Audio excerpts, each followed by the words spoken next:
자, 지금 이 차량은 쉐보레에서 최근에 출시한 그 타호고요.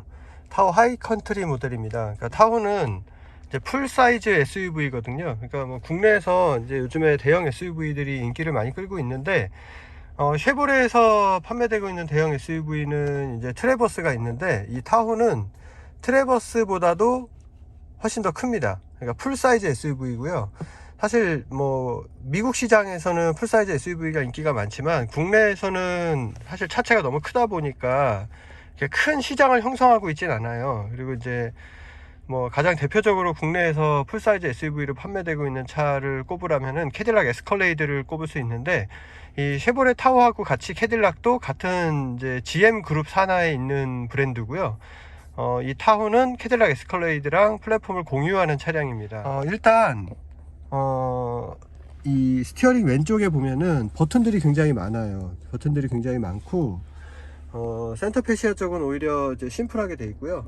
뭐 핸들에 있는 스위치도 되게 심플하게 되어 있고, 이렇게 되어 있는데, 일단 왼쪽을 살펴보면 여기 이제 버튼들이 이렇게 모여 있잖아요. 그리고 여기에도 있고 요 밑에도 있는데, 보시면 어떤 기능들이 있냐 하면은 차선 이탈 경보 기능 온오프 기능이라든가, 뭐 주차 경보기, 그 다음에 오토 스탑 앤고 기능, 그 다음에 뭐 카메라, 뭐 그 다음에 이제 경사로 자동 주행 장치, 그 다음에 이제 ESP 기능, 그 다음에 이제 220V 파워 아울렛을 쓸 수 있는 이제 기능이 있고요. 그 다음에 HUD를 컨트롤 조작하는 그런 버튼들이 있고, 그 다음 밑에 보면은 요거 이제 헤드램프 다이얼이에요. 이제 오토에 돼 있는데 뭐 미등, 그 다음에 뭐 헤드라이트 이렇게 직접 수동으로 킬 수도 있고요. 그냥 오토에 놓고 쓰시면 됩니다. 그리고 위쪽에 있는 버튼은 요 계기판이라든가 이런 거에 밝기를 조정하는 거예요. 이걸 누르면 밝아지고, 이걸 누르면 어두워지고. 그 다음에 이제 이쪽에 있는 기능이 좀 핵심적인 기능인데, 요 위에는 이제 사륜구동을 조작하는 그런 기능이고요. 요 밑에는 드라이브 모드라든가 이런 것들을 조작하는 거예요. 그리고 요 밑에 버튼이 하나 더 있는데, 요거는 차고를 조정하는 겁니다. 이 쉐보레 타호는 에어 서스펜션이 적용이 되어 있어요. 에어 서스펜션하고 마그네틱 라이드 컨트롤 댐핑이 적용이 되어 있는데, 에스컬레이드랑 똑같죠. 에어 서스펜션이 적용되어 있다 보니까 차고를 조절할 수가 있어요. 물론 그냥 놔둬도 주행 상황에 따라서 자동으로 조절이 되긴 하는데, 드라이브 모드에도 연동이 되어 있고요. 근데 내가 직접 차고를 조절하고 싶다 그러면 이걸 눌러서 조절할 수 있습니다. 제가 하나씩 한번 보여드릴게요. 일단 사륜구동 같은 경우는 여기 오토가 있고, 사륜 하이, 사륜 로우, 그 다음에 이륜이 있습니다. 이제 오토에다 놓으시면은 저 계기판에 보시면 우측에 오토라고 표시가 되면서 그냥 사륜이 자동으로 작동하는 거예요. 그러니까 그 앞뒤 구동 배분을 자동으로 조절을 해주게 돼 있고, 이륜에 놓으시면은 깜빡거리면서 이륜으로 바뀌었죠. EWD로 바뀌었는데, 이러면 이제 후륜 구동이 되는 겁니다. 그리고 이 버튼을 누르시면은 이제 깜빡깜빡 하면서 이제 사륜 구동, 사륜 하이로, 일반적인 사륜 구동이죠. 일반적인 사륜 구동으로 적용이 되고, 맨 밑에 있는 요 사륜 로우, 요걸 누르시면은 사륜 로우로 바뀌게 되는데, 이 사륜 로우로 바꾸려면은 변속기를 중립에다 놔야 돼요. 지금 이제 문구가 떴죠. N 모드에 놓으라고. 그러면 여기에 변속 버튼이 있는데, 여기서 N을 먼저 누르시고, 자, 브레이크를 밟고 눌러야 됩니다. 브레이크를 밟고 N을 누르시고, 자, 그럼 이제 N이 됐어요. 지금 여기 N으로 바뀌었죠. 이 상태에서 사륜 로우를 누르시면 여기가 사륜 로우라고 지금 문구가 바뀌었습니다. 이제 사륜 로우가 된 거예요. 사륜 로우라는 게 뭐냐 하면은 이제 험로 주행을 할 때 쓰는 기능이라고 보시면 돼요. 저속에서 사륜을 구동 배분을 아예 고정해 버리고 이제 험로 탈출할 때 쓰는 그런 기능이고, 사륜 로우를 놓으시게 되면은 ESP라든가 전방 충돌 방지 기능 같은 것들이 다 꺼져 버립니다. 보시면 다 꺼져 버리죠. 사륜 로우는 일반적인 도로에서 고속 주행하거나 이럴 때는 사용할 수가 없어요. 이건 이제 험로에서 저속 주행할 때 쓰는 이제 그런 기능이고요. 쉐보레 타호 시승 행사 때 험로 주행을 이제 시뮬레이션 한 적이 있었는데, 그 인위적으로 만들어진 그런 스키장을 가지고 이렇게 코스를 만들어 놓은 오프로드 모드에서 이제 일반적인 오토하고 그 다음에 사륜 로우하고 비교를 해봤을 때 사륜 로우가 확실히 험로 주파 능력이 훨씬 뛰어나더라고요. 그거는 실제로 체감을 해봤고요. 그 다음에 다시 평상시에는 그냥 오토로 놓으시면 됩니다. 자, 이렇게 오토에다 놓으시면 오토로 다시 바뀌었죠. 오토에다 바뀌면 이제 ESP도 켜지고 전방 충돌 방지 기능도 다시 활성화가 되게 돼 있어요. 자, 그 다음에 요 밑에 보시면 다이얼을 이렇게 돌릴 수 있게 되어 있는데, 이 다이얼을 돌리게 되면 드라이브 모드가 바뀌게 돼요. 제가 한번 이렇게 돌려볼게요. 그럼 계기판에 표시가 되거든요. 자, 그러면 제일 왼쪽에가 일반 모드, 그 다음이 스포츠 모드, 그 다음이 오프로드 모드, 그 다음이 견인 운반 모드라고 있습니다. 그러니까 일반 모드는 그냥 평상시에 쓰시는 모드고요.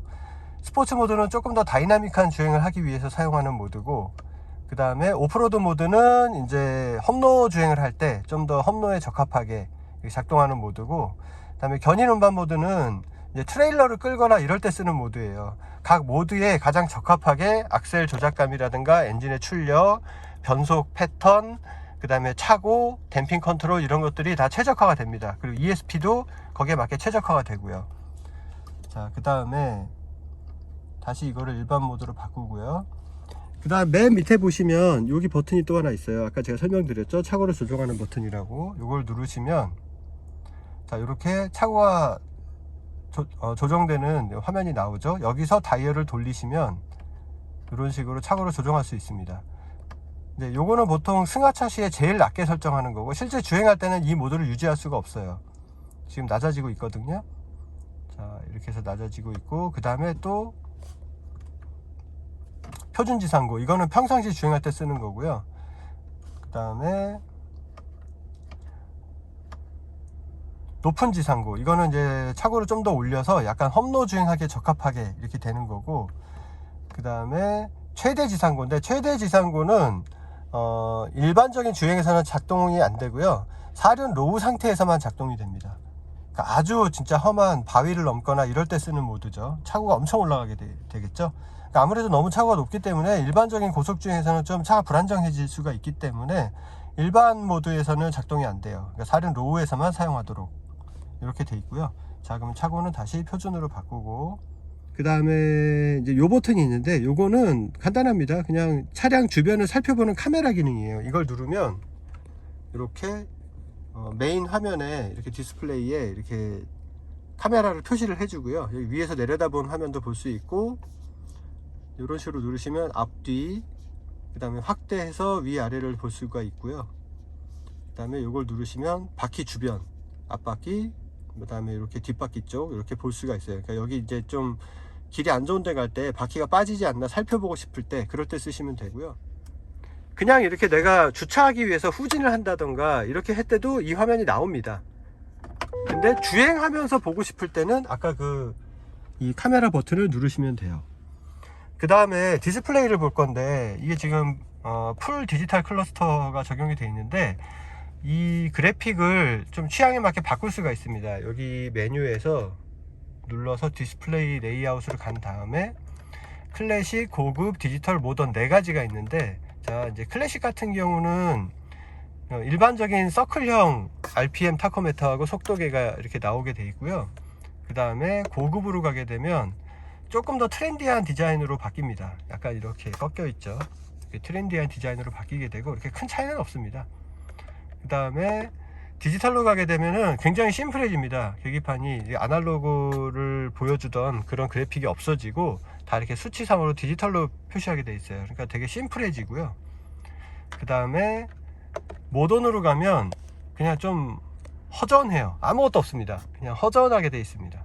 이거는 아마 쓰시는 분들이 별로 없을 것 같고, 저는 이 고급 모드로 쓰는 게 그냥 제일 괜찮더라고요.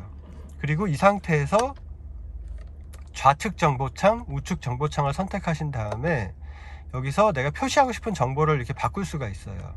이런 식으로 이렇게 내가 원하는 것들로 이렇게 바꿀 수가 있고요. 아예 표시하기 싫으면 없음으로 해도 됩니다.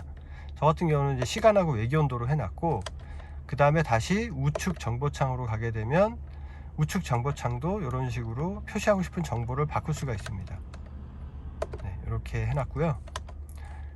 그다음에 하부 게이지라고 있잖아요. 요 밑에 게이지도 고를 수가 있어요. 최대로 하게 되면 이제 오일 압력, 배터리 볼트, 연료 잔량, 그 다음에 냉각수온 이렇게 게이지가 나오게 되는데, 중간으로 하게 되면은 연료 게이지하고 냉각수온 게이지만 표시가 되고요.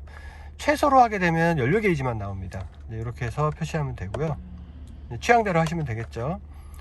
정보 페이지 옵션이라는 거는 내가 이 트립 화면을 고를 때 표시하고 싶지 않은 것들을 이제 삭제하는 거예요. 지금은 다 표시하게 돼 있는데, 이게 어디서 나오는 거냐 하면은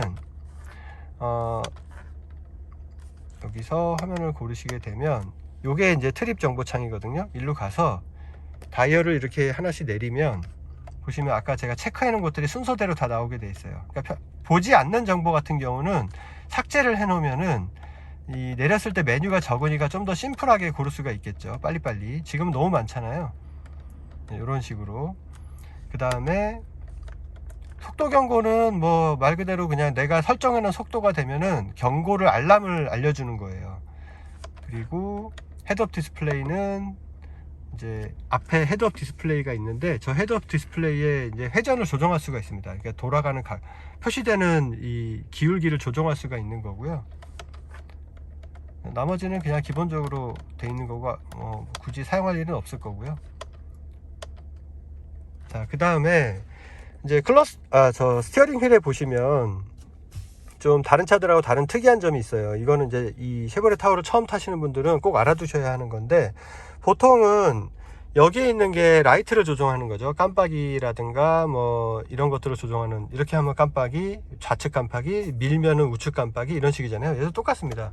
좌측 깜빡이, 우측 깜빡이, 그다음에 뭐 상향등, 뭐 이런 건 다 똑같은데, 근데 문제는 보통 일반적인 차들은 여기에 레버가 하나 더 있잖아요. 얘가 이제 와이퍼라든가 이런 거를 조정하게 돼 있는데, 비 올 때 쓰는 거죠.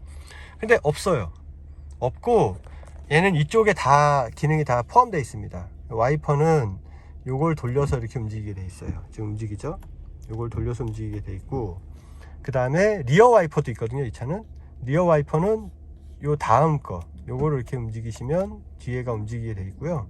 그 다음에 이제 물을 뿌리고 싶을 때가 있잖아요. 보통은 이제 이쪽에 레버가 있는 차들은 레버를 잡아 당기면 이제 워셔액이 발사되면서 닦아주는데, 이 차는 이쪽에 레버가 없고 얘를 당기게 되면 상향등이 켜지잖아요. 그러면 내가 워셔액을 써서 유리를 닦고 싶다 그럴 때는 요 끝에 있는 버튼을 누르시면 됩니다. 요 버튼을 누르시면 되거든요. 해볼게요. 네, 이런 식으로. 그래서 이 레버 하나로 그냥 다 사용하게 돼 있어요. 그리고 이제 보통 요즘 차들은 이제 수동 변속을 할 수 있는 패들 시프트가 있는 차들이 많은데, 이 쉐보레 타호는 패들 시프트가 없어요. 패들 시프트가 없고, 이쪽 뒤에 보시면은 버튼이 있긴 있는데 여기도 있고 반대쪽에도 똑같이 있거든요. 이거는 오디오 리모컨입니다. 오른쪽 같은 경우는 이렇게 볼륨을 조정하는 거고, 왼쪽 같은 경우는 이제 선곡을 하는 거예요. 곡을 내가 이제 오디오로 가볼게요. 오디오로 가서 이런 식으로 곡을 넘길 때 쓰는 겁니다. 쉐보레 타호 같은 경우는 이제 변속 레버가 없고 대신에 이렇게 변속 버튼이 있습니다. 근데 버튼이 있는데, 후진하고 전진 같은 경우는, 그러니까 D 버튼하고 R 버튼 같은 경우는 당기는 방식이고요. 이렇게 당기는 방식이고, 중립하고 파킹은 누르는 방식이에요. 그래서 이제 혼동되지 않게 돼 있고, R하고 D는 당기는 방식이기 때문에 여기가 이렇게 홈이 파져 있습니다. 여기는 이제 볼록 튀어나와 있고, 여기는 홈이 파져 있고요. 손을 집어넣어서 그래서 이렇게 당기는 거죠. 그리고 맨 밑에 L 버튼이라는 게 있는데, 이 L 버튼이라는 건 뭐냐면 최대 기어 변속 시점을 고정해 주는 거예요. 그러니까 예를 들어서 L을 누르고 나서 이 플러스 마이너스를 눌러서 뭐 6에다가 맞춰 놓으면 6단 이상은 변속이 안 됩니다. 6단 밑으로는 변속이 돼요. 근데 자연스럽게 D모드인 것처럼 변속이 되는 게 아니라, 일단 L6으로 해놓으면 6단으로 고정된 것처럼 가는데, 악셀을 좀 깊이 밟아서 가속을 하려고 그러면 킥다운은 걸려요. 그러니까 6단 밑으로 내려가는 거죠. 5단, 4단, 3단 이런 식으로 내려는 가는데 6단 위로는 안 올라갑니다. 만약에 L에서 6으로 돼 있는데 플러스를 눌러서 7로 바꾸게 되면 7단까지만 변속이 돼요. 7단을 기준으로 해서. 그 다음에 악셀을 이제 찬찬히 조작을 해서 운전을 하게 되면 이제 7단으로 조작이 되다가 악셀을 좀 깊이 밟으면 또 6단, 5단 이렇게 내려는 갑니다. 하지만 L7로 해놓으면 7단 이상으로는 안 바뀌어요. 7단으로 가게 되고, 또 플러스를 눌러서 또 8로 바꾸면 8단까지만, 또 마이너스를 막 누르면 뭐 L3으로 해놨다 그러면 3단까지만 변속이 됩니다. 그러니까 만약에 L6으로 가다가 마이너스를 눌러서 L3으로 바꾸게 되면 주행하는 속도가 3단으로 갈 수 있는 속도라면 3단까지 기어가 내려가서 RPM이 확 치솟게 돼요.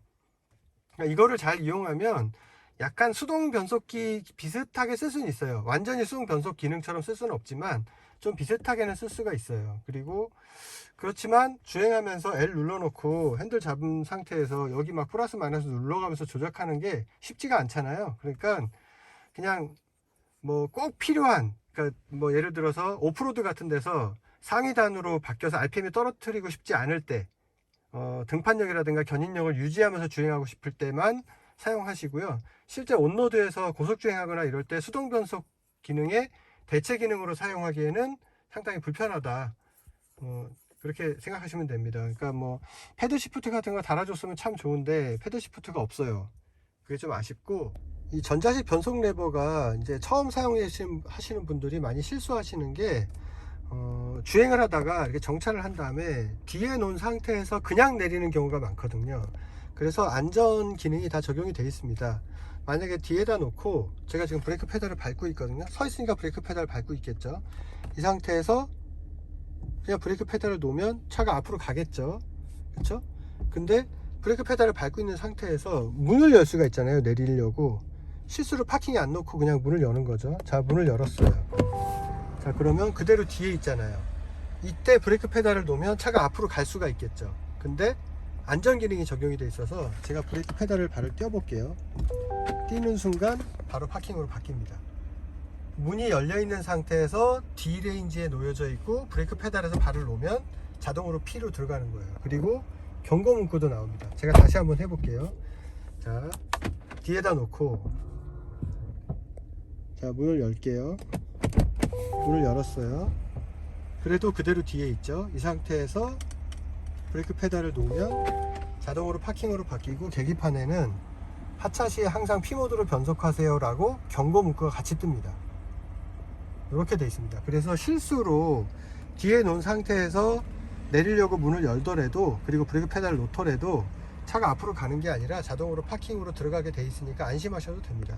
왼쪽에 있는 게 어댑티브 크루즈 컨트롤을 컨트롤하는 이제 버튼들인데요. 이 버튼을 누르면 여기에 표시가 되죠. 아이콘이. 이게 이제 크루즈 컨트롤이 준비되어 있다라는 뜻이에요. 지금 활성화는 안 돼 있는 거예요. 준비만 된 겁니다. 활성화가 되려면 내가 주행을 하면서 이제 주행을 하다가 이게 활성화된 상태에서 요 레버를 밑으로 셋으로 하시면 그 현재 속도에 맞게 세팅이 돼요.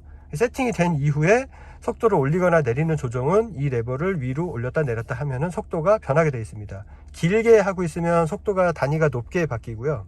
그러니까 건너뛰는 거죠. 그리고 한 번씩 하면 1km씩 움직이게 되어 있습니다.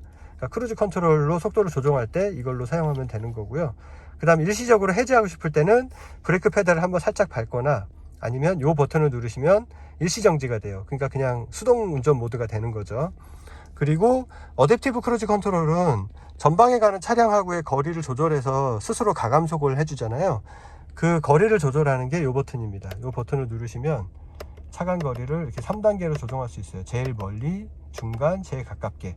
물론 이거는 물리적으로 몇 미터 이렇게 거리가 딱 정해져 있는 게 아니고요. 이 단계에 따라서 앞차에 도달할 수 있는 이제 시간을 계산을 해요. 그러니까 예를 들어서 속도가 높게 되면 같은 단계라고 해도 속도가 빠르니까 앞차가 정차했을 때 도달하는 데 걸리는 시간이 짧겠죠.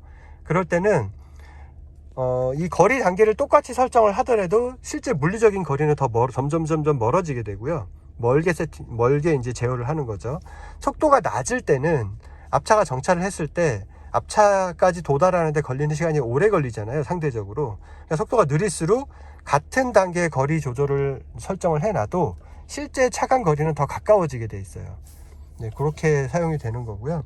이건 이제 스티어링 휠 열선이고, 이쪽 우측에 보시면은 작은 요 도어가 있는데 이게 뭐냐 하면은 여기를 이렇게 눌러요. 여기를 누르면 이렇게 열리게 돼 있거든요. 안에 그냥 아무것도 없습니다. 그냥 수납 공간이에요. 이거 꽤 깊습니다. 손이 여기까지 들어가요. 넓지는 않은데 깊어요. 그러니까 좀 길쭉하고 뭐 이런 잡동사니 같은 거 넣어놓으면 될 것 같아요. 그리고 닫을 때도 여기를 한번 눌러줘야 됩니다. 이 부분을 눌러야만 작동이 돼요. 네, 이렇게 열었다가 닫았다가 이렇게 돼 있고, 비상등 버튼이 여기 있는데 운전석에 앉아서 누르려 그러면 되게 멀어요. 좀 멀어서 차라리 버튼이 여기 있거나 이러면 더 낫지 않았을까. 네, 여기는 약간 사용성이 좀 떨어지는 것 같고, 그 다음에 이제 디스플레이, AVN 디스플레이는 애플 카플레이라든가 뭐 안드로이드 오토 같은 기능들을 지원을 하는데, 가장 좋은 거는 선을 직접 연결하지 않아도 돼요. 그냥 블루투스만 연결하고 폰에서 카플레이를, 무선 카플레이를 지원하도록 설정만 해 놓으면 그냥 자동으로 연결이 됩니다. 지금 제 폰이 이 지금 쉐보레 타우 이 차량에 블루투스가 연결이 돼 있거든요. 그리고 카플레이도 무선으로 연결할 수 있도록 설정을 해 놨어요. 그래서 지금 이걸 누르시면 이렇게 카플레이가 지금 연결이 돼 있는 상태입니다. 그리고 한번 설정해 놓으면은 다음에 차를 떠났다가 다음에 다시 탑승해서 시동을 키면 자동으로 연결이 돼요. 그러니까 이렇게 카플레이가 연결이 되고 선을 연결할 필요가 없기 때문에 되게 편리하고요. 그리고 요 밑에는 스마트폰 무선 충전기가 있어요. 여기다 폰을 이제 올려놓으면 충전이 되는 거죠. 물론 이제 폰이 무선 충전을 지원해야겠죠. 그러니까 무선으로 카플레이 연결하고 여기다 올려놓으면 충전도 되니까 되게 편리합니다. 그리고 선을 뭐 연결할 필요도 없고, 그리고 만약에 뭐 선을 연결하고 싶다 그러면은 여기에 C타입 USB 단자하고 일반 USB 단자도 다 준비가 돼 있어요. 여기는 이제 C거잭이고요. 그 다음에 밑에는 이제 공조기입니다. 에어컨이라든가 히터를 사용할 때 쓰는 건데, 이게 이제 파워거든요. 이걸 누르시면 전원이 켜져요. 그리고 여기 온도라든가 송풍 방향이라든가 이런 것들이 다 있기 때문에 화면에 굳이 표시가 될 필요는 없겠죠. 사실 여기만 봐도 다 할 수가 있으니까요. 네. 이렇게 돼 있고, 하지만 이걸 누르면 앞좌석, 그러면 이렇게 여기서도 볼 수가 있습니다. 여기서 조작을 하면 여기서 또 디스플레이가 다 돼요. 여기서 온도를 조절해서 18, 17도 뭐 이런 식으로 바꾸잖아요. 바꾸면 여기도 같이 조작이 됩니다. 근데 앞자리 같은 경우는 이거 여기를 들어갈 필요 없이 여기서 다 조작이 되니까 굳이 이 화면을 볼 필요가 없는데, 그래도 이 화면이 필요한 이유가 있어요. 그게 뭐냐면 뒷좌석 때문이에요. 이제 이 뒷좌석 쪽에 공조기를 쓰려면 뒤에 있는 사람이 조작하면 좋은데, 뒤에 뭐 아이가 탔다든가 아니면 어르신이 탔다든가 해서 조작을 잘 못하거나 이럴 수 있잖아요.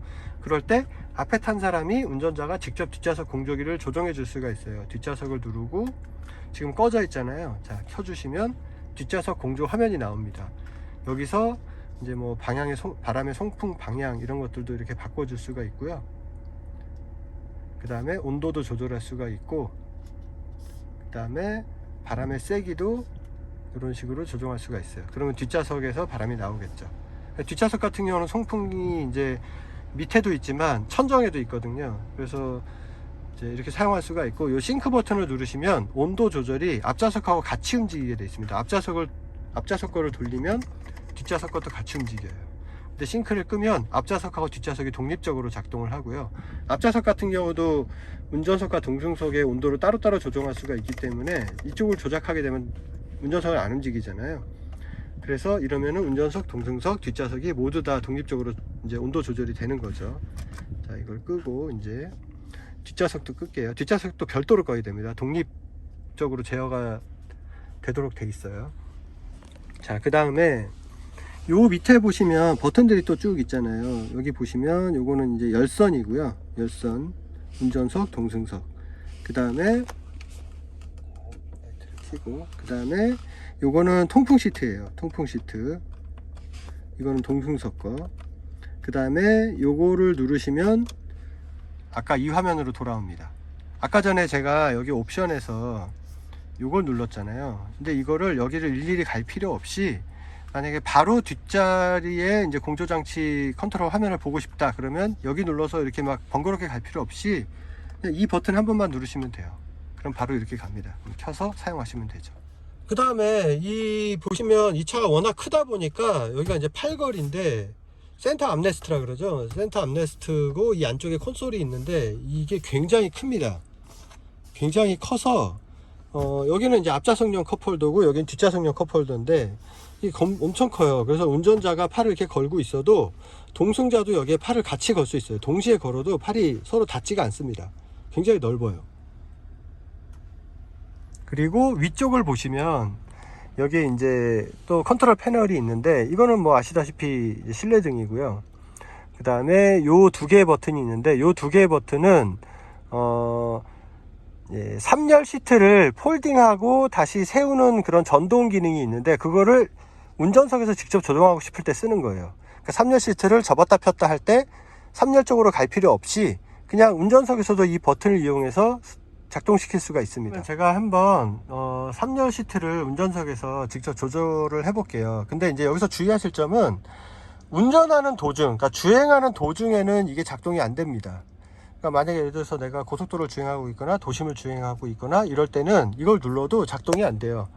혹시나 실수로 사람이 타고 있는데 이거 눌러서 갑자기 확 접혀버리거나 이럴 수가 있잖아요. 그런 걸 방지하기 위해서 주행하는 도중에는 작동이 안 되게 되어 있습니다.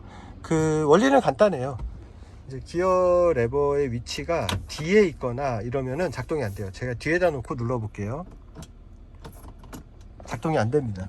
보시면 3열이 동작을 안 하죠. 자, 근데 이거를 파킹에다 놓고 조작을 해 볼게요. 네, 이런 식으로 전동식으로 조절이 됩니다. 다시 세울 때도 이런 식으로 이렇게 되는 거죠. 그러니까 파킹이나 이렇게 정차된 상태에서만 작동이 된다, 이렇게 알고 계시면 되고요. 요 앞쪽에 또 3개 또 레버가 있어요. 근데 이거는 이제 썬루프를 여는 거, 이거는 썬루프를 틸트하는 거, 그러니까 뒤쪽만 살짝 띄워서 공기만, 환기만 할 수 있게 해주는 거고, 요거는 햇빛 가리개, 전동식 햇빛 가리개 작동하는 거예요. 지금은 햇빛 가리개가 열려 있는데 이걸로 제가 닫아 보겠습니다. 원터치로 작동하니까 한 번만 조작해 주시면 이렇게 닫히게 돼 있어요. 내가 원하는 위치에 멈추고 싶으면 한 번 더 눌러 주시면 됩니다. 그래서 멈추고, 다시 누르면 다시 닫히고, 또 누르면 멈추고, 그 다음에 이걸 잡아당겼을 때는 이렇게 닫히는 건데, 밀게 되면, 그러니까 누르게 되면 열리게 돼 있어요. 자, 이렇게 누르면 열리게 돼 있죠. 열리는 도중에도 제가 중간에 멈추고 싶으면 한 번 더 눌러주면 됩니다. 이렇게 돼 있고요. 일단 완전히 열어 놓을게요.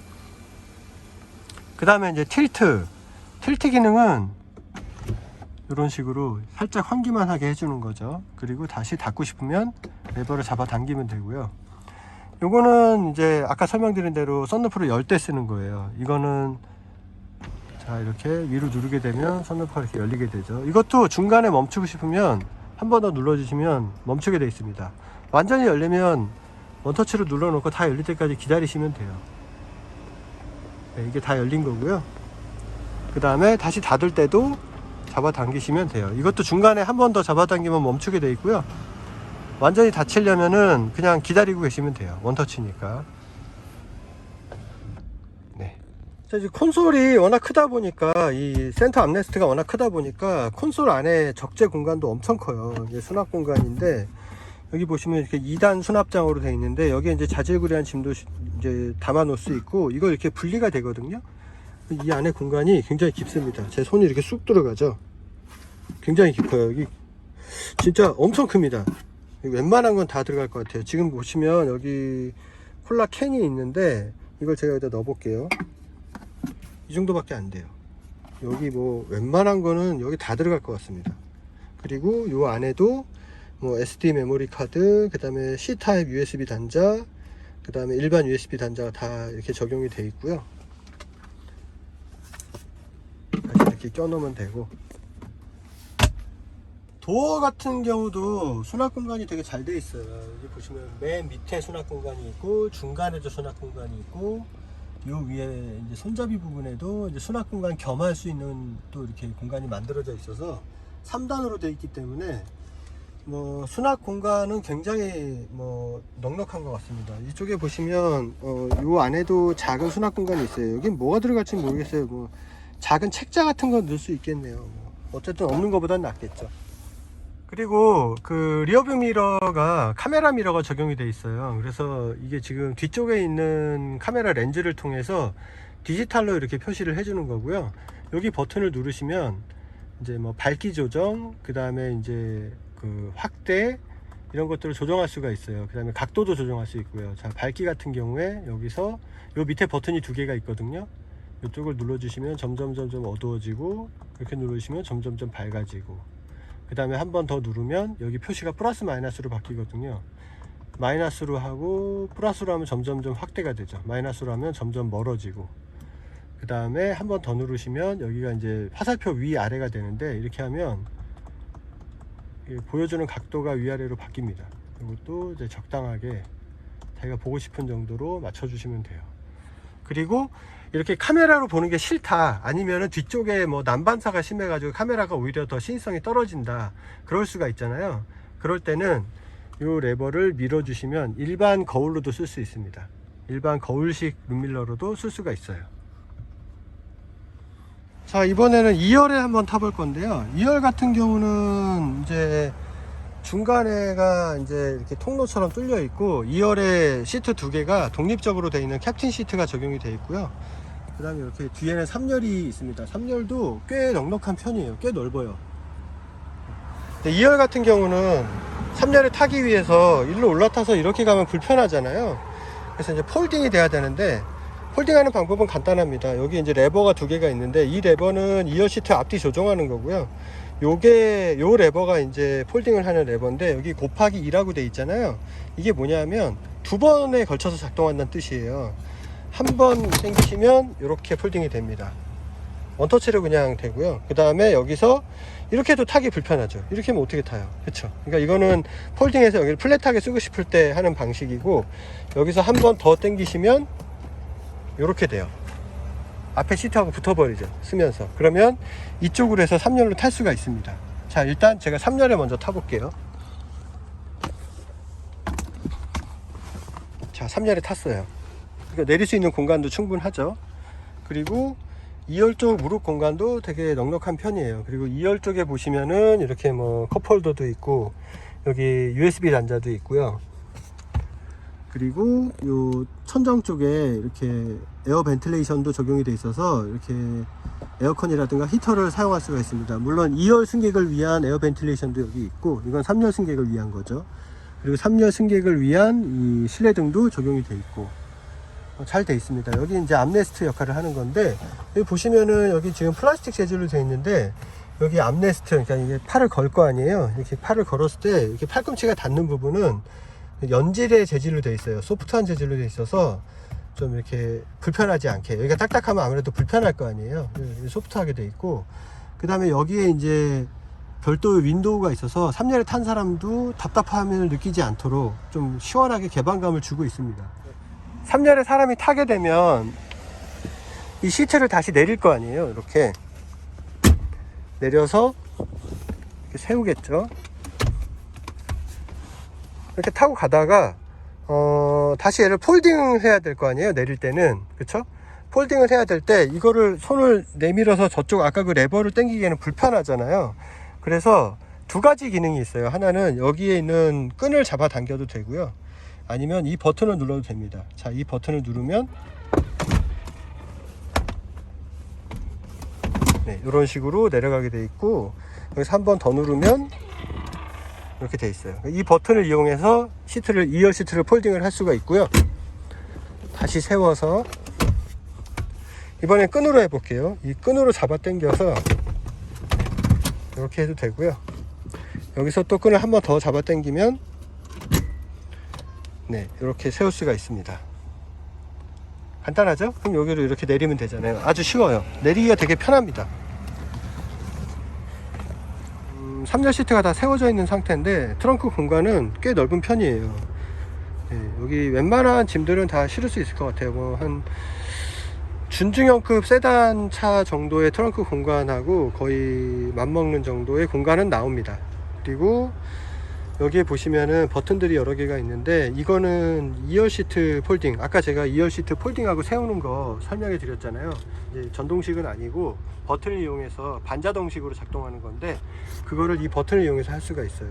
물론 세우는 거는 전동식이 아니기 때문에 직접 가서 세워야 되지만, 내가 폴딩하고 싶다 뒤에서, 그러면 이 버튼을 이용해서 하시면 되고, 3열 시트는 전동식이 적용이 되어 있기 때문에 전동식으로 폴딩이 되고 세워지기 때문에 이 버튼으로 작동이 가능해요. 아까 제가 설명할 때 1열에서 저 위에 루프 쪽에 있는 컨트롤러에서 3열 시트를 이제 전동식으로 폴딩하고 세우고 하는 거를 보여드렸잖아요, 버튼으로. 그 기능이 여기에도 똑같이 있는 거죠. 그러니까 트렁크 쪽에서도 할 수 있고 운전석 쪽에서도 할 수가 있는 거예요. 뒤에 트렁크 쪽에서 완전히 폴딩해서 플랫한 공간으로 만들고 싶다, 그때 뭐 예를 들어서 3열 시트를 이렇게 폴딩을 해 놓고, 그 다음에 2열 시트도 이렇게 해서 폴딩을 할 수가 있는 거죠.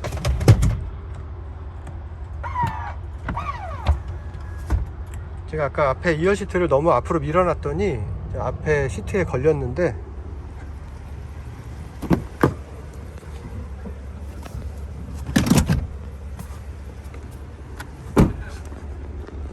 네, 이런 식으로 완전히 평평한 이제 공간이 만들어지는 거죠. 뭐 적재 공간으로 쓴다고 했을 때 제가 볼 땐 뭐 냉장고도 들어갈 것 같아요. 그리고 이제 뭐 아웃도어에서 캠핑 같은 거 할 때 차 안에서 차박을 하겠다 그러면 성인 2명이서 차박하기에도 충분한 공간이 나오고요. 네, 이렇게 되어 있습니다. 그리고 아까 2열 시트 같은 경우는 반자동 버튼 눌렀을 때 한 번 더 이렇게 올라갔잖아요. 여기서도 똑같이 돼요. 한 번 더 누르시면 이런 식으로 올라갑니다. 그러니까 각 위치에 있는 버튼들의 기능들이 다 똑같아요. 이제 쉐보레 타호는 이제 트레일러를 견인할 수 있는 기능들, 그러니까 뭐 견인을 해서 트레일러에서 이제 뭐 브레이크 등이라든가 깜빡이가 연동돼서 작동하는 그런 케이블이라든가, 그 다음에 뭐 어댑터를 연결하는 단자라든가, 그 다음에 트레일러 연결해서 주행할 때 주행 안정성을 높이는 견인 모드라든가 뭐 이런 것들을 다 지원을 하는데, 만약에 트레일러를 연결하겠다 그러면은 별도의 개조 없이 이 커버를 여시면 이 안에 장비들이 다 연결할 수 있도록 다 내장이 돼 있어요. 여기 밑에 보시면 레버가 있는데, 이 레버를 한번 이렇게 돌려주시고 얘를 이렇게 빼내면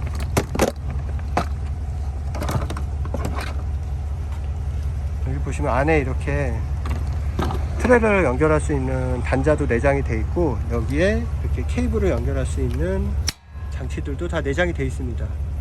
이건 이제 미국식인데요. 유럽식을 연결하려 그러면 여기에 맞지가 않으니까 개조가 필요한데, 미국식 트레일러 같은 경우는 연결하면 바로 맞습니다.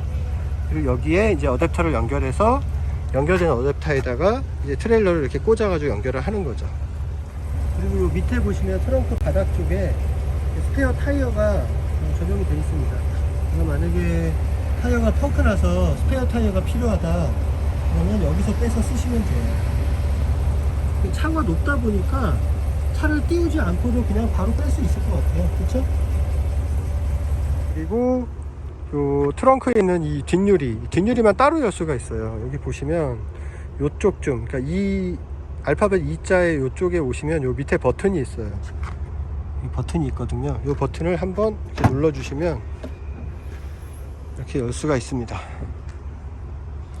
이런 것도 이제 뭐 주행하면서 열 일이 있을까 모르겠는데, 주행하면서 열 일은 없겠죠. 이걸 열어놓고 주행할 일은 없겠죠. 근데 뭐 캠핑 같은 거 가면 뭐 필요에 따라서 열고 쓸 수가 있을 것 같아요.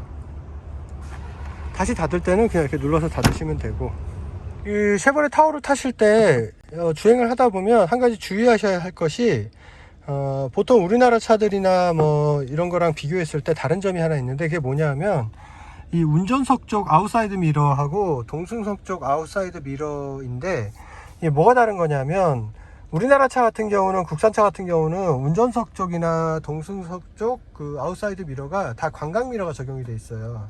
그래서 약간 이렇게 사물이 실제보다 좀 더 뭐랄까 멀리 보이고요. 그 다음에 조금 더 사각이 없이 좀 넓게 보이는 광각 미러가 적용이 돼 있는데, 이 북미 차들, 그러니까 이 차는 사실 쉐보레 타호라고 국내에서 판매하고 있지만 실제 완성차를 수입한 차거든요. 그러니까 미국에서 판매하고 있는 타호랑 똑같은 그 차를 그대로 수입한 겁니다. 그러다 보니까 사양들이 다 북미 사양이 그대로 적용이 돼 있는데, 동승석 쪽 같은 경우는 광각 미러가 적용이 돼 있어요. 그래서 사물이 실제보다 좀 더 멀리 있어 보이고, 그러니까 보이는 것보다 실제는 더 가까운 거죠. 모든 사이드 미러가 다 그렇게 돼 있어요. 그러니까 우리는 운전하는 사람들은 거기에 다 익숙해져 있죠. 대신에 이제 저게 비춰지는 이 각도가 좀 더 광각이어서 좀 더 사각 없이 이제 좀 넓게 볼 수가 있는데, 운전석 같은 경우는 약간 평면에 가까운 거울이 적용이 되어 있습니다. 그래서 경고 문구도 없어요. 사물이 실제보다 가까이 있습니다 라는 문구가 저쪽에는 밑에 새겨져 있거든요. 이쪽은 평면 거울이다 보니까 그런 문구가 없어요. 실제로 내가 눈으로 보는 거울에 비춰진 모습하고 거리감이 거의 같다는 얘기죠. 대신에 그러다 보니까 사각이 큽니다. 그러니까 넓게 보이지가 않고 좁게 보이니까 사각이 커져요. 그러니까 광각으로 보면은 이게 더 넓게 볼 수 있잖아요. 근데 이건 평면이다 보니까 되게 볼 수 있는 이 각도가 좀 이렇게 협소하다 보니까 실수로 사각에 있는 차를 못 보고 차로를 변경하다 추돌 사고가 날 수 있어요. 그래서 그런 주의가 필요합니다. 물론 사각지대 경보 기능이 있어서 사각에 차가 있을 경우에는 여기 보시면 요 위에 아이콘이 있어요. 요 아이콘이 불이 들어옵니다. 불이 들어올 때는 아, 사각에 차가 있구나 라고 알 수 있는데 그래도 실수로 이제 차로 변경하다가 추돌을 할 수 있기 때문에 운전하다 차로를 변경하거나 이렇게 턴을 할 때는 항상 이 사이드 미러만 보지 마시고 약간 고개를 돌려서 이쪽에 사각에 차가 있는지 없는지 확인하는 습관도 좀 가지셔야 되고요. 그리고 대신에 이제 이 카메라 미러가 굉장히 광각이에요. 그래서 여기에 보이는 이쪽 공간이 이쪽에서 안 보이는 공간까지도 얘는 보여지거든요. 차의 모습이 보여요. 그래서 이거랑 같이 연동해서 보시면 금방 익숙해집니다. 그렇게 크게 불편하지는 않더라고요. 그리고 이제 아무래도 이렇게 차가 크다 보니까 차에 타고 내릴 때 이제 시트가 높은 데 위치해 있어서 좀 타고 내릴 때 좀 힘들 수가 있어요. 그래서 좀 타고 내리기 편하라고 이제 전동식 스텝 게이트가 적용이 되어 있는데 작동하는 거는 따로 조작할 필요는 없고요. 그냥 문만 열면 됩니다. 그리고 일단 잠겨 있는 문을 잠금을 해제하게 되면 이렇게 발판 밑으로 조명이 들어오게 되어 있어요. 그래서 어두운 데서도 이 주변을 밝게 비춰주기 때문에 되게 편리하고요. 이 상태에서 문을 열면 이렇게 발판이 나오게 되어 있습니다. 그럼 이 발판을 밟고 올라타시면 돼요. 발판을 밟고 이렇게 올라타면 되게 편하죠. 그리고 내릴 때도 마찬가지로 이 발판을 밟고 내리면 되기 때문에 높다는 느낌이 전혀 없습니다. 굉장히 편리하고요. 그리고 다시 문을 닫으면 스텝 게이트는 자동으로 다시 들어가게 되어 있습니다. 이렇게 들어가게 되어 있죠. 주행할 때는 이렇게 들어간 상태에서 주행을 하게 되고요. 그리고 문을 잠그시면 되고, 그리고 이제 타고 내릴 때 발판만 있는 게 아니고 또 이제 키가 더 작고 이제 좀 여성분들이나 이런 분들은 올라탈 때 이게 있어도 좀 힘들 수가 있잖아요. 그래서 여기 보시면 운전석 같은 경우는 이제 핸들을 잡고 올라타겠죠. 핸들을 잡고 발을 대고 이렇게 올라타면 되는데 2열이라든가 아니면은 후석 아니면 저기 동승석 같은 경우는 핸들이 없잖아요. 스티어링 휠이 없기 때문에 잡을 게 없잖아요. 그래서 문을 열고 발판이 내려오면 발판에 발을 대고 여기 보면 손잡이가 있어요. B필러에 이 손잡이를 잡고 이렇게 올라타시면 됩니다. 그러니까 되게 편하죠. 저쪽에도 손잡이가 있고 동승석에도 A필러에 저렇게 손잡이가 있어요. 그래서 편하게 타고 내릴 수가 있습니다.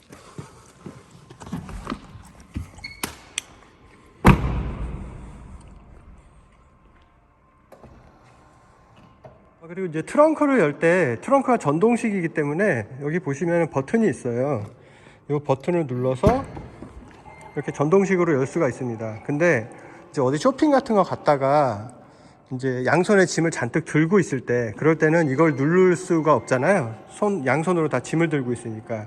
그럴 때는 트렁크가 닫혀 있을 때 이 범퍼 우측 하단에 보면은 쉐보레 레터링이 이렇게 마크가 나오죠. 저 부분을 발로 이렇게 찾으면 됩니다. 찾으면 핸즈프리, 그러니까 손을 쓸 필요 없이 그냥 트렁크를 열 수가 있어요. 근데 닫을 때는 이걸 발로 차는 동작으로는 닫을 수가 없어요. 만약에 이걸 하게 되면 닫는 동작을 하고 나서 이 해치가 닫히다가 머리에 부상을 입을 수가 있기 때문에 닫는 거는 안 되고요. 닫는 거는 여기 버튼을 눌러서 닫아야 됩니다. 보통 이제 저 조명이 없으면 어느 부분을 발로 차야 되는지 좀 혼동이 와서 좀 헷갈릴 수가 있어요. 그래서 헛발질을 많이 하게 되는데 여기는 이렇게 요 마크가 이렇게 조명이 딱 비춰지기 때문에 이 부분은 그냥 발로 이렇게 딱 차주면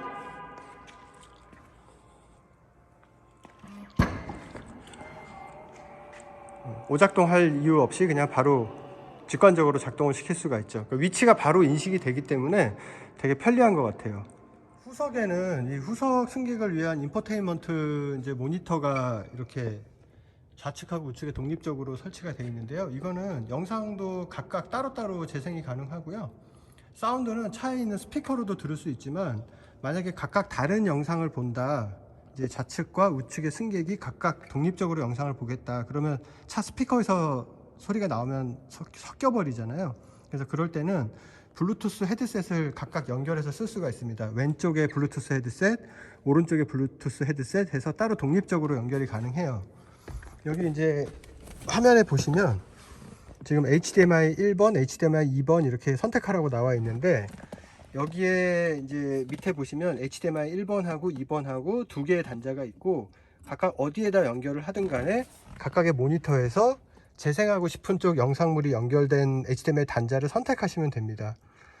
자체 재생 기능은 없고, 영상을 이제 재생할 수 있는 외부 영상 재생 장치를 HDMI 단자를 통해서 연결해서 봐야 돼요. 그러니까 이거는 이제 플레이어가 아니라 디스플레이인 거죠. 일종의 모니터라고 보시면 됩니다.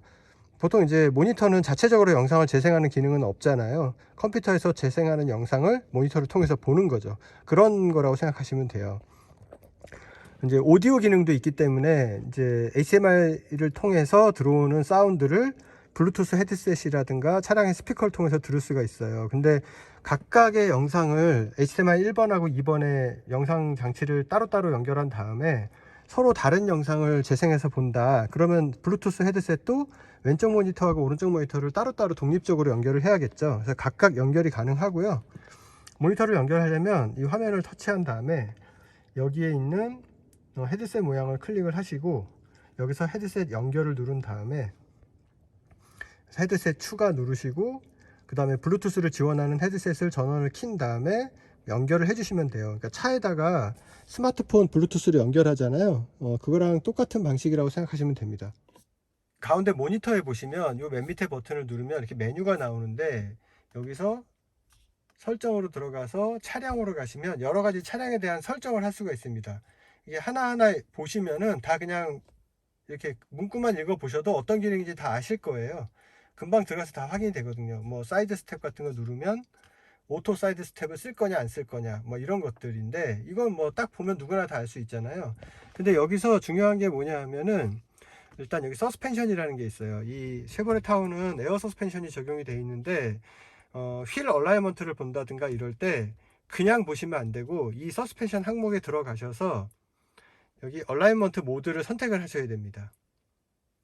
여기서 이제 M 모드여야 된다 그랬으니까 지금 P잖아요. 그러니까 M 모드로 바꾸고 나서 이 얼라이먼트 모드가 활성화되면 누르면 그 상태에서 얼라이를 보시면 돼요. 그리고 끝나고 나서는 다시 원래 정상 상태로 돌리셔야 되고요. 이것만 알고 계시면 되고, 그 다음에 알아두시면 좋은 게, 여기 쭉 보시면 충돌 감지 시스템, 이거는 이제 뭐 경고를 하는 방식을 바꿀 수 있습니다. 경고 음으로 할 수도 있고 시트 햅틱으로도 할 수 있는데, 시트 햅틱으로 해놓으면 경보 음이 안 나고 대신에 시트로 진동이 와요. 진동이 와서 경보를 해주는데, 이거는 뭐 충돌 경고를 비롯해서 주차할 때 주차 경고라든가 뭐 이렇게 장애물 경고 같은 거 있잖아요. 그 다음에 뭐 보행자를 인식해가지고 보행자를 경고한다든가, 그 다음에 차로 이동을 할 때, 차선 변경을 할 때 사각지대 차가 있어서 사각지대 경보가 이제 발동될 때, 그럴 때도 이렇게 시트 햅틱으로 해놓으면 그 시트로 다 진동으로 전달을 해줍니다. 소리는 안 나고요. 저는 시트 햅틱으로 해놨는데 이게 더 직관적으로 느껴지는 것 같아요, 소리보다는. 그리고 뭐 이런 것들을 읽어보시면 다 알 수 있는 거니까 뭐 사용하시면 되고요. 일일이 다 설명 안 해드려도 되겠죠. 그 다음에 뭐 실내 온도 및 공기 상태에 가시면은 뭐 여러 가지 기능들을 자동으로 설정을 할 수가 있어요. 상황에 따라서 자동으로 작동하는 거죠. 이런 것도 그냥 읽어보시면 되고요.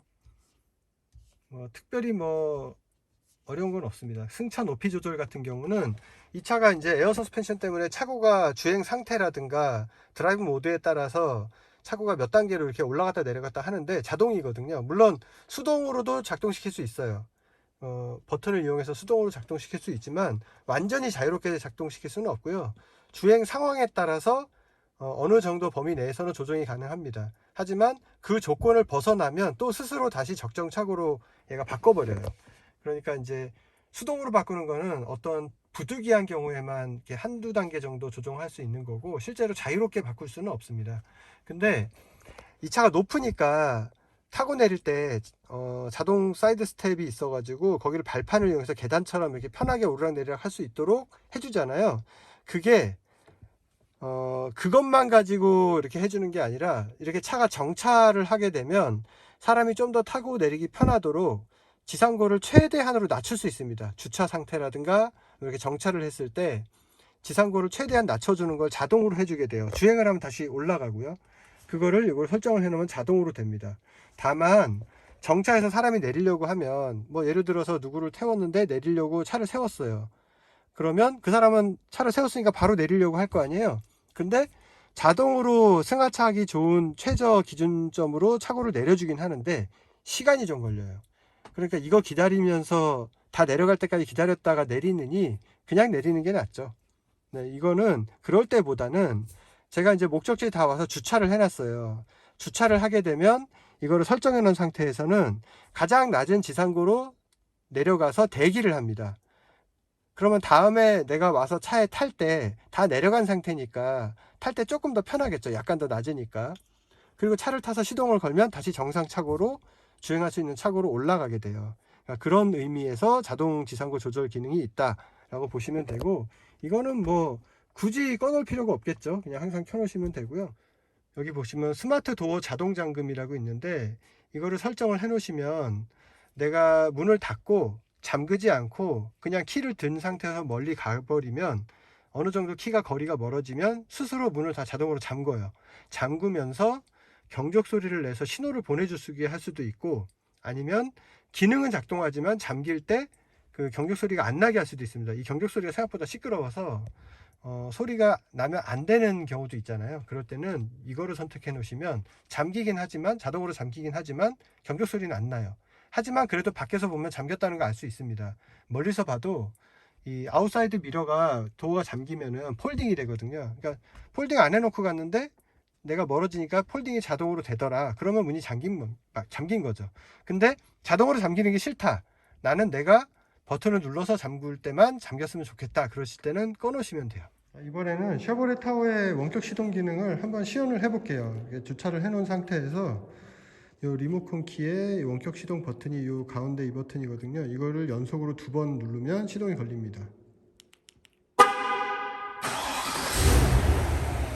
시동이 걸렸고요. 자, 이제 시동이 걸린 상태에서 시동을 끄려면 이번엔 이 버튼을 이제 한 번만 길게 누르면 돼요. 네, 이렇게 누르면 시동이 꺼집니다.